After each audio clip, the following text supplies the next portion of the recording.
Welcome back, everyone. I'm Sarah Peck, and this is the Startup Pregnant Podcast.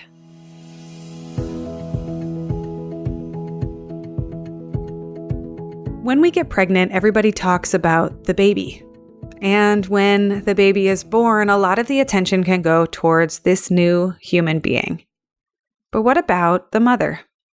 Alexandra Sacks, MD, is a reproductive psychiatrist who popularized the concept of matrescence in her 2018 TED Talk that reached 1.5 million views worldwide.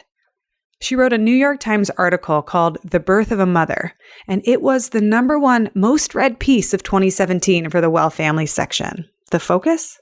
Let's talk about the feelings, the emotions, and the journey that is your path from woman to motherhood.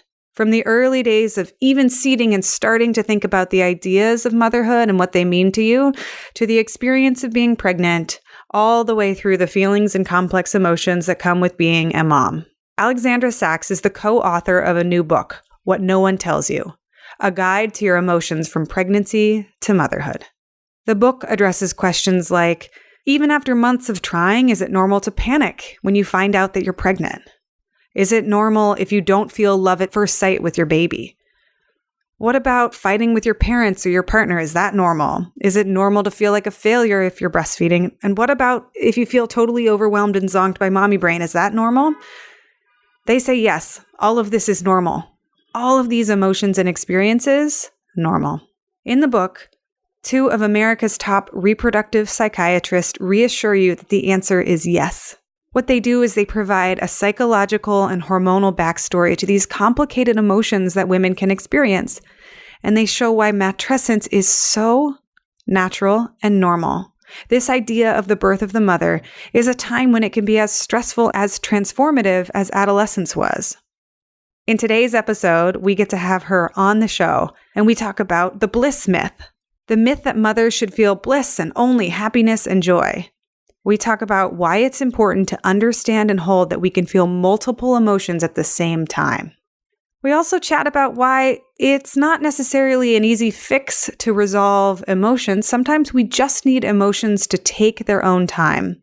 And she shares the concept of the bad mom and why it causes us all to scurry and try to be perfect. And we also talk about the concept of the good enough mother, popularized by psychologist Winnicott, and how this idea of the good enough mother might help us relax and relieve a little bit of the pressure. Join me in welcoming Alexandra Sacks to the podcast. I can't wait to have her on this show.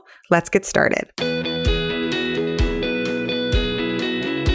Welcome to the Startup Pregnant Podcast, where we talk to creative leaders about what it means to be an entrepreneur and a parent. I'm your host, Sarah K. Peck. This episode is brought to you by Splendid Spoon, a meal delivery service that has been really wonderful while I have been postpartum after baby number 2. As you probably know, one of the things that can be really hard to do as a new mom is finding enough high quality, good, nutritious, nutrient-dense foods to eat when you're super hungry and busy with all the things that you have to do. That's why I was so happy when Splendid Spoon reached out about being a referral partner. They make soups and smoothies that are ready to eat, nutrient-dense, and plant-based. Startup Pregnant listeners get $50 off your first delivery with the link splendid.to/startuppregnant. That's splendid.to/startuppregnant. I'll put the link in the show notes so that you can get $50 off of your first week of delivery. And a couple of notes about the service, just because I've used it and I love it. Number 1, it's really easy to cancel or pause your weekly membership, which I find more and more so important for services that I use. If you make it really hard, no bueno. And lastly, for full transparency's sake, I eat way more food than these soups and smoothies provide because I'm a breastfeeding, hungry, big, athletic human being, but I still find them really useful.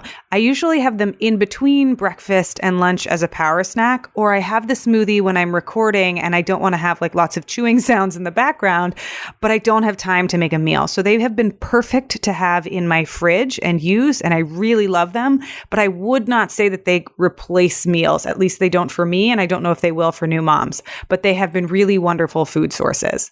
I would really love to know what you think if you try it and how it works for you. That's Splendid Spoon. And if you go to the link splendid.to/startuppregnant, that's how you get your discount. All right, let's get on with today's episode.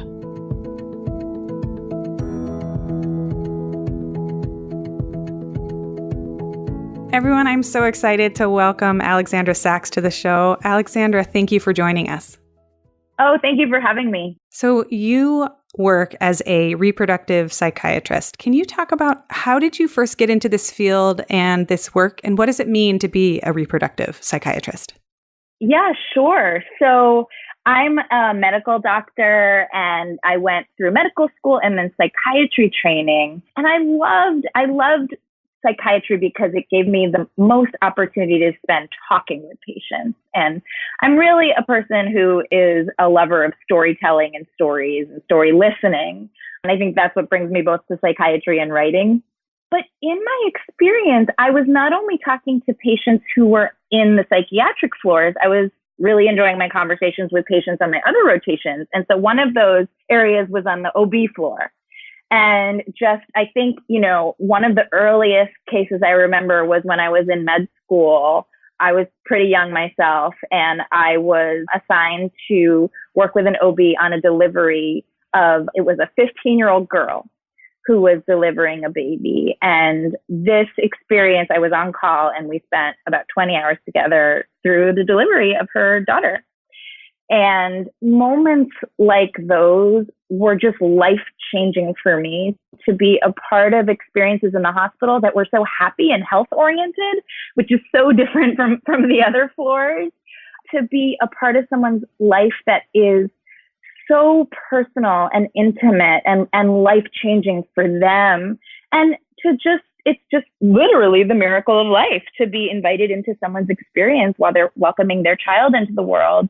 I just fell in love with it. And then, learned about this area of reproductive psychiatry, which is sort of the intersection between OBGYN and psychiatry. So the opportunity to speak with women about their emotions really just felt like my home. I always had a political interest in feminism and in women's issues. I worked for a violence against women organization.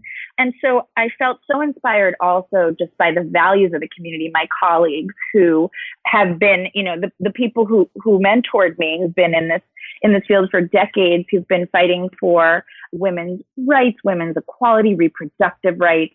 And I was sort of ushered into an era of reproductive psychiatry when we were sort of trying to expand education and advocacy around postpartum depression. And so the area that I was trained in initially was in how to advise women about things like, is it safe to take my Prozac during pregnancy? Or what do I do if I'm feeling depressed and I have a new baby? And I was trained in managing people with a history of depression during pregnancy because antidepressants are one of the most commonly prescribed medications for women of reproductive age, but general OBs and psychiatrists historically didn't know how to advise women about if it was safe or not to stay on their antidepressants. So I was trained in that area, which of course needs continued education and advocacy. But my work over the past few years and kind of expanding now has gone one step beyond postpartum depression into the natural course of psychology that women experience during pregnancy and new motherhood. And this is the field of matrescence, which is the identity transition to motherhood. So it's not illness oriented. It doesn't require treatment. And that's what makes it different from postpartum depression. But I still think that we need to do a better job educating women about what sorts of psychological experiences they're going to encounter during pregnancy and new motherhood that's based on identity shifts and hormones and relationship changes and body changes. And all of those changes run the gamut from blissful and the best day of my life, which is what I think we hear about already, to anxiety provoking and guilt-inducing. Those are also natural and normal feelings and psychological phenomenon that women experience. And going through that diversity of emotions doesn't necessarily mean that you have postpartum depression at all. It's natural to the course of matrescence. So that's the heart of what I'm doing right now as a reproductive psychiatrist. You bring to this phrase to light, matrescence, about the shift and transition to motherhood. You've been on the TED stage talking about it. You wrote a piece for the New York Times called The Birth of the Mother. Can you talk about what matrescence is and why you brought it forward in our cultural lexicon? Yeah, absolutely. And right now, the matrescence educational movement is being directed into a book that I co-authored with Catherine Berndorf that's called What No One Tells You. And my podcast, Motherhood Sessions with Gimlet Media, those are continuing on the matrescence conversation that really was started with that New York Times article, Birth of a Mother for Me. Matrescence sounds like adolescence. And it's a phrase that was coined in 1973 by an amazing woman whose name was Dana Raphael. She was a medical anthropologist. And she's also credited as being one of the first people to use the word doula. So she was really ahead of her time. And she wanted to find a way to talk to people about how this is a transition in life. And its body changes, its hormone changes, and its identity changes. And we understand that that's what teenagers go through. That's what the word adolescence means to us. We associate, when we think of adolescence, we think of phrases like awkward, we think of pimples, we think of an in-between liminal state, not quite a child, but not quite an adult yet. Now, matrescence is the arc of what this is like for women when they're going from their lives before motherhood into motherhood. And it captures a very same phenomenon that adolescence captures because it's both body, hormone, and identity. It's all of those. So matrescence is the natural identity transition into motherhood. And just like adolescence, we don't pin it down and describe it like a science. We talk about things like late adolescence, which describes maybe people in their late 20s who are still living with their parents. We talk about that in psychology right now, the late adolescence. So adolescence isn't only for ages, 13 to 21. We think of it as sort of a case-by-case basis for how the transition impacts you. And the same is true for matrescence. So for some women in their contemplative years, when they're thinking about their family planning, do I want to be a mom? How do I want to factor that into my life? What am I observing about other women I'm seeing as role models? So that might be the beginning of your matrescence story. For other women, I think Lena Dunham's an amazing example, writing about her endometriosis and hysterectomy. She also talks about her ideas about motherhood, and that's a matrescence story. An infertility story could be the beginning of matrescence story.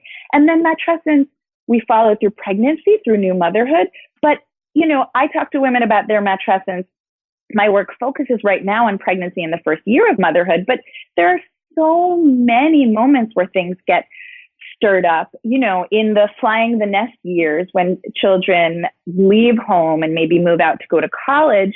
That may intersect with a hormonal change in a woman's life too, as she's nearing menopause. So there are other moments other than pregnancy and new motherhood that are part of the matrescence story. But the advice that I'm really zeroing in on is the months of pregnancy and the first 12 months of motherhood, because it's just a natural beginning place, because it's a particularly high stress time because the level of responsibility for caring for a newborn is so high, and the hormonal transition during pregnancy is so intense. This book that you've written, What No One Tells You, A Guide to Your Emotions Through Pregnancy and New Motherhood, I think one of the major themes that I see is this idea of normalizing all of the emotions that you and the experiences of this journey through pregnancy or infertility, and through all the different ways that motherhood and parenting can look like. And yet in our culture, women are told that you have to experience only joy and contentment. You have to fall in love with your baby right away. What do you think our cultural stories of motherhood are missing or getting wrong? Or put another way, what are stories we should be telling? How did we get here? Yeah, absolutely. I love that question. I think there are multiple sort of things to think about in terms of how we got here with what I call the bliss myth. And that's not to say that moms don't experience bliss. I think they do. I think it's rare that I encounter a mom who hasn't had moments of of sheer joy in this journey. But just like in every relationship, it's not all joy. It's not all bliss. I mean, we know that to be the case for marriage. We know that to be the case for how people relate to their careers and relate to their own parents. So where did we get the concept that it was a constant single note of joy? I think it's really hard for us in our culture to learn how to understand how emotions often live in the gray. And we call that in psychology, we call that ambivalence, where you can feel happy and sad. You can feel excited and nervous at the same time. And I think it's a natural human state because our lives are so rich emotionally, and we can be both thrilled that we're becoming a mother and sad that we're leaving that sort of private, spontaneous time in our romantic lives with our partner where we were unencumbered by childcare. You could feel both at the same time. So I think we need more opportunities in our culture to talk about the gray, to talk about how all sorts of experiences and relationships aren't usually carved out into good or bad. They're usually both and that's really how human emotions work in all relationships. Now, I think it's just been scary to talk about it in terms of motherhood because one of the most negative tropes that we have in our culture is the bad mother. And we can think of examples in movies, and it's really like the most evil character, right?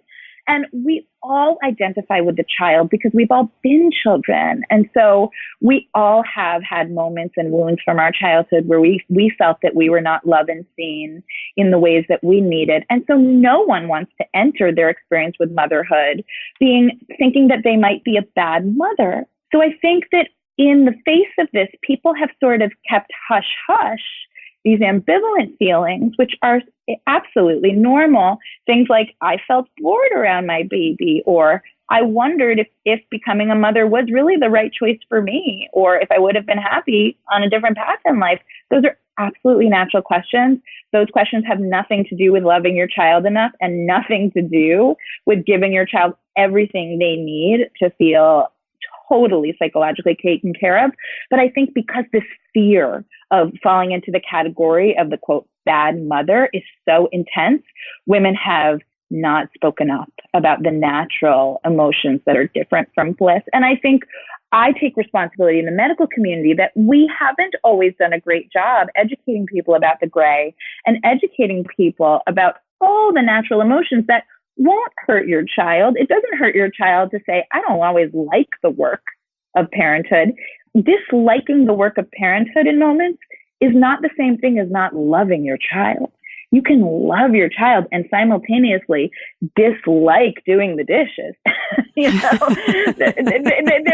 emotions are totally compatible with each other, and so I think we need to do more work in the medical community. And that's really what the book and the podcast are inspired by, this mission to normalize the wide range of emotions that women have and to set examples and provide women with language for how to talk about their experience that goes beyond the, quote, bad mother, and that goes beyond, quote, postpartum depression, because these swirling, conflicting feelings are not the same thing as having a depressive episode. That's a medical condition and it's treatable, and we need more education and advocacy and research about it.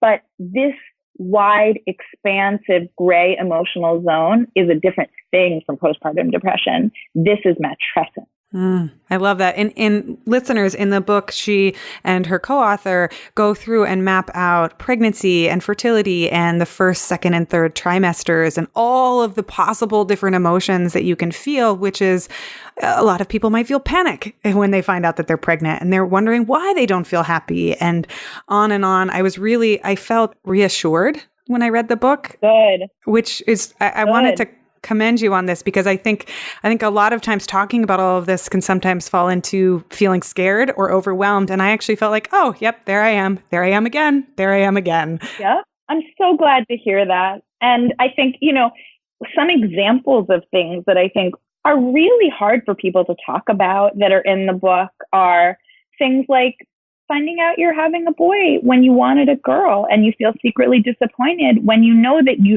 should feel I'm so happy that my baby's healthy. Fearing childbirth, being terrified of giving birth. That's a common one. Feeling extremely disappointed in how your mother or mother-in-law steps in and helps or doesn't help. Feeling disconnected from your partner in this time when you maybe thought it was going to be the most bonding, cozy moment as a family. These are all absolutely common things that people talk about behind closed doors in our offices, but I think people feel very taboo about admitting in our culture. So those are the things we talk about in the book. And I hope those and other moments are the things that have specifically resonated with you, is saying, oh, other people felt that way. I mean, also things like, there are things even as large as miscarriage. I have patients who've told me I'm the only one of my friends who've had a miscarriage. And statistically, it's just not the case. Miscarriage rates are just higher than there being 1 in 100. And we just don't talk about the common things enough for people to know in their peer groups that they're not alone. So I'm really glad to hear that the book is sort of had that impact for you, because that's our goal. It also, I think, can help people with empathy in terms of like understanding what their friends are going through. If you have a different experience, they could be feeling all of these wild things. You have talked about this idea of the bad mother, right? Like nobody wants to be the bad mother, but you also brought up in the book this idea of the good enough mother. Can you talk about what that is? Sure. So the good enough mother is a concept that was developed a long time ago by a British pediatrician who was also a psychoanalyst who worked with children, whose name was Donald Winnicott. And he observed this generations ago, that women felt a certain pressure to be perfect, right? And that was impossible. That you can only be a human being with your child. You don't have the option to click into being a superhero, because you're just human. And how do we identify what it means to be human? It means that you're imperfect. It means that you're an organic living thing that is unpredictable, that makes mistakes, that has to just do their best from moment to moment. And he saw that there were basic things that babies and children needed and that were essential. And we kind of know what they are. They're obvious. They're just a foundation of love, feeling love, basic things like food and shelter and safety, basic ingredients where if you don't have them, we worry about kids, we worry about attachment, we worry about neglect. But if you have them, if you're in a loving home where your basic needs are met, that is the foundation, the recipe for growing up to be a psychologically healthy person. And you don't need a perfect mother. And, our current understanding with things like helicopter parenting or snowplow parenting have even led us to understand that when we strive to be perfect mothers, it can actually have a harmful effect on our children, because we may interfere with their growth and resiliency if we're always at their beck and call, preventing discomfort, preventing struggle. It may interfere with their learning process and ability to develop and grow. And that may actually be a problematic approach to parenting.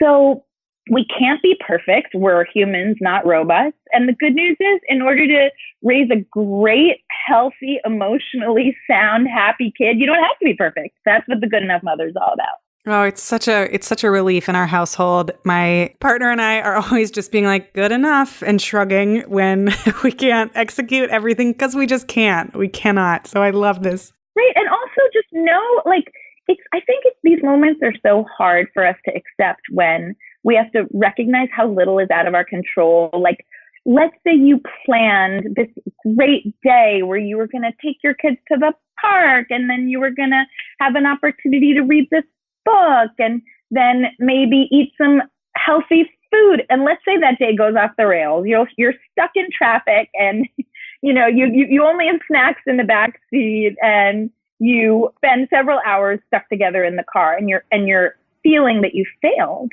But we don't know that that's a moment where your child is actually getting less.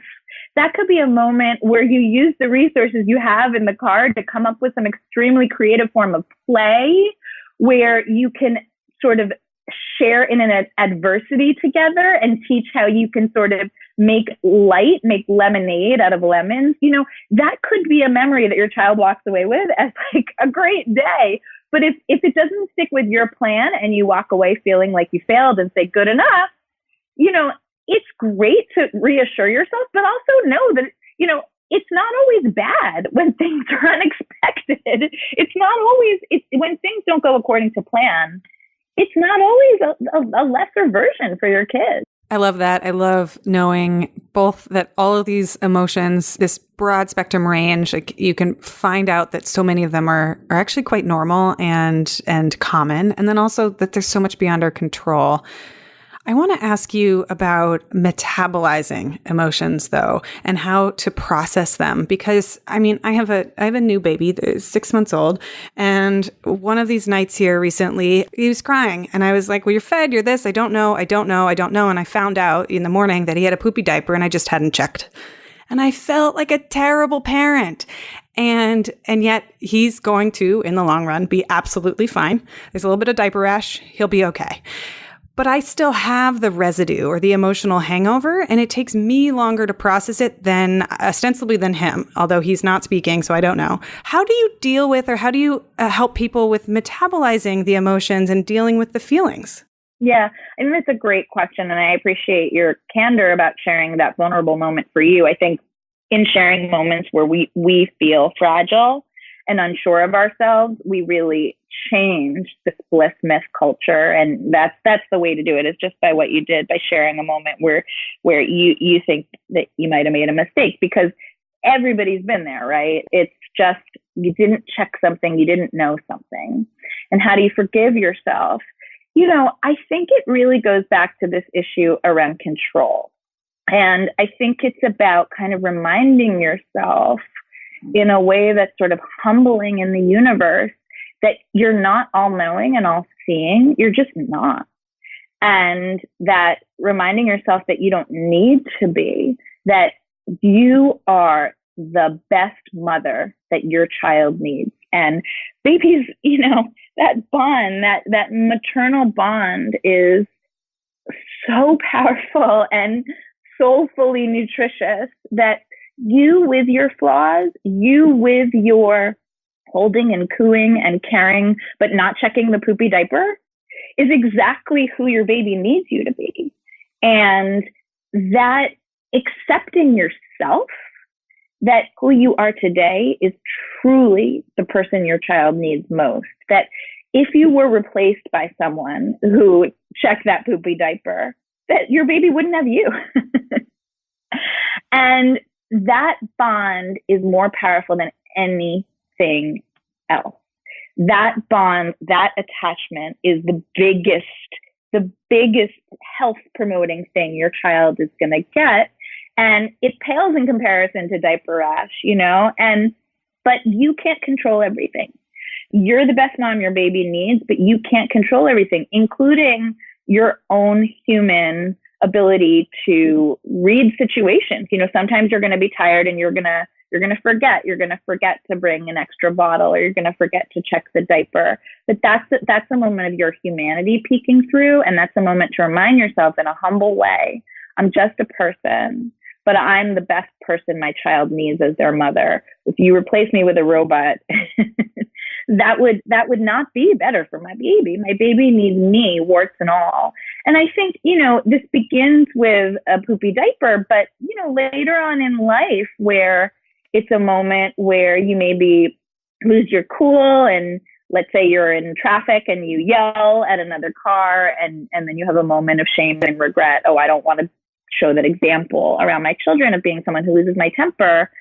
It's being imperfect around your children gives them the example that they too are allowed to make mistakes, that they don't have to feel shamed and self-critical when they catch themselves in human moments of making human errors. And that part of psychological health is acknowledging, admitting I made a mistake, and figuring out how you can learn from it and grow. And we call that grit. And grit is one of the most important things you can teach a child that will help set them up for future success. It's really tolerating moments of failure and not beating themselves up and using it as a growth opportunity. So yes, today it's a poopy diaper and your child may not learn from it. Though in truth, moments of physical frustration in limited quantities are part of how babies grow and learn how to self-soothe. But over time, giving yourself permission, accepting that you're this imperfect human who's there to raise your kids is going to allow them to love themselves when they recognize their own human imperfections. And that is really important for preventing things like depression, like, destructive self-criticism that can be oppressive to children when they get the message, oh, we're all perfect in this house. I'm a perfect mom. I always check diapers. I always prepare in advance. And you should too. And what happens when a child encounters their own imperfections and has to face that, So it's really just leaving space for your own humanity, which is a very important example for your children. So bringing this even to a more cultural point of view or like social point of view, you mentioned how complicated the emotions can be. People can feel multiple things at the same time. And one of the examples I remember from the book is somebody who finds out that they're pregnant, but was dealing with either infertility or pregnancy loss beforehand. You can have and hold all of those emotions at one time and not feel the way that you expect. Do you have strategies or recommendations for how to deal with and process the storm of stories and feelings that can be inside of anyone at any one time? Yeah, sure. I think one thing is, metabolize is a word that is about kind of understanding and integrating feeling. But it can also be misunderstood as a word that means you have to break down the bad feelings so that they go away. Get rid of them, clean them up. And I think that's number one, is acknowledging that is not always psychologically possible. Again, it goes back to control. We don't get to have full control over our lives and our emotions. So sad things happen. A miscarriage is sad. And you don't get to scrub away that feeling just because you're ready to move on. It lingers sometimes, and sometimes grief just takes time, right? That's like an age-old saying. It takes time. You don't need a psychiatrist to tell you that. But what it means is that sometimes there's nothing you can do to speed up the process. And so giving yourself permission to have feelings that are different from bliss, that are different from happiness, and knowing it's not going to hurt your baby. It's not going to hurt your ability to also feel joy. You don't have to put that pressure in yourself where you have to scrub away that sadness. You can feel sad about a miscarriage and happy about a new pregnancy at the same time. And you know what? If it doesn't happen at the same time and you're just feeling sad for a while, that's also okay. Babies are resilient creatures. And if you shed some tears during your pregnancy because you're sad about your prior loss, it's not going to hurt your baby. You're just having feelings, right? And of course, if the feelings are leading into a clinical depression, it is important to get professional help, right? So that we can keep your whole body and mind healthy for yourself and for the health of your pregnancy. But there's room for all of these different swirling feelings. I think pregnancy and new motherhood is, like you said, it's a time where all these stories come up. So how to cope with that is, I think, having supportive community. It may be other moms. It may be friends who aren't moms, who are just great listeners, or who will help remind you of who you were before this whole process. It may be online communities. Some online communities are scary for people and stressful and make them worry that they're doing things wrong. But other online communities are extremely supportive, and I really work on that on my Alexandra Sacks MD Motherhood Unfiltered project. And, things like journaling, maybe talking to a therapist if that feels right to you. Just kind of sharing what you're going through is part of how we process and metabolize and feel less alone and feel less afraid, right? just because you're having an uncomfortable feeling, like a sadness around a prior loss, doesn't mean anything is wrong. It just means that you're acknowledging what really happened and how you really feel. And I think sometimes saying it out loud makes you realize, oh, it's just a feeling. It's not the end of the world. It's not going to hurt my future child. It doesn't mean anything. It's just a feeling. And sometimes you need to kind of write it out or speak it out or hear it from someone else's mouth or read it in a book in order to know that and feel less afraid. Can you tell us about this Motherhood Unfiltered project? What is it? Yeah, sure. So it's really just kind of encouraging people to use the hashtag. I sort of started it around when the Me Too hashtag was starting, and I was so in awe of how women could band together in a place that can be very destructive for women, which is social media and the online world, to band together and name something that had prior been unnamed, to sort of shed light on the invisible, which is, I think, so much of how we can support each other as women, is to name what we feel, but what we don't focus on every day because we're just living our lives. And I think Me Too did that with sexual harassment and assault. Motherhood Unfiltered is just a hashtag that is basically saying, try not to filter everything. See what happens if you tell the truth. See what happens if you describe your version without filtering it so that it looks better than it is. Because I think that's what we do on social media for everything. But it's a big part of what we associate with, you know, the baby shower and everyone smiling in the photo as if no one in the family is fighting, you know, or your birth photo with looking glowing as if you're not also kind of in pain from your stitches. You know, you don't have to hide the gray. You don't have to hide the other parts of the experience in order to capture it all. And that doesn't mean that people shouldn't use social media as a place for fantasy and aspiration. Like, I get it. That's great. It's a great escape. But I think we also need to use it, especially for moms who are stuck at home, right? And who can't get out to moms groups. We need to use it, social media, as a place where people can congregate and get validation that what their real lives are like is what most other people's real lives are like.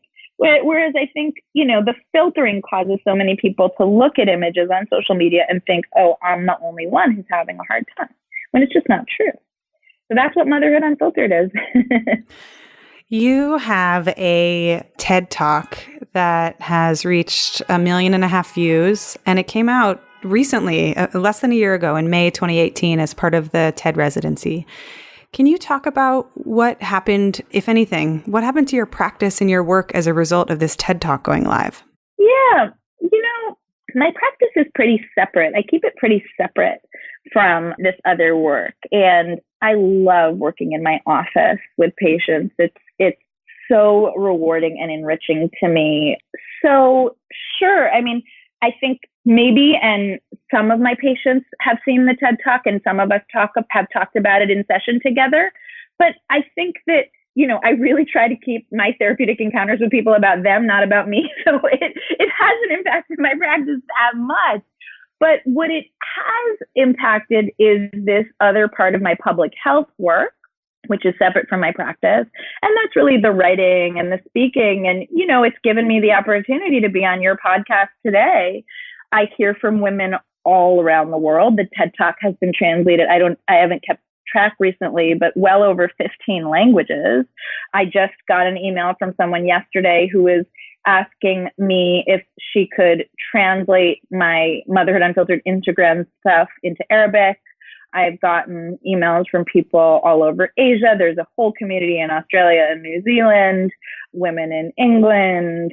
I've heard from women all around the world. And what's been really exciting is to learn that these feelings are not just applied to like the average American mom, that there's something universal about this phenomenon of how do we as women find a place for ourselves in our culture today where we are both have this extraordinary power to be the birthing and to do the caretaking, But how do we also hold on to other parts of our identity? Because all over the world now, more than ever, women work. Women do other things in addition to raise children and have babies. And I think all around the world, in America and elsewhere, women are trying to figure out, how do we, in this very exciting time where women have the opportunity to do so much, how do we relate to the identities of motherhood and the identities of everything else we want and need and have to offer our culture? Because TED circulates all over the world, it was an extraordinary privilege to share this idea with women all over the world. And it's been so moving to get responses and feedback from all of them. Thank you so much for joining us on the podcast today. Where can people find out more about you and your work or join this conversation online? Yeah, please find me at alexandrasaksmd.com and on social media, Alexandra Sacks MD.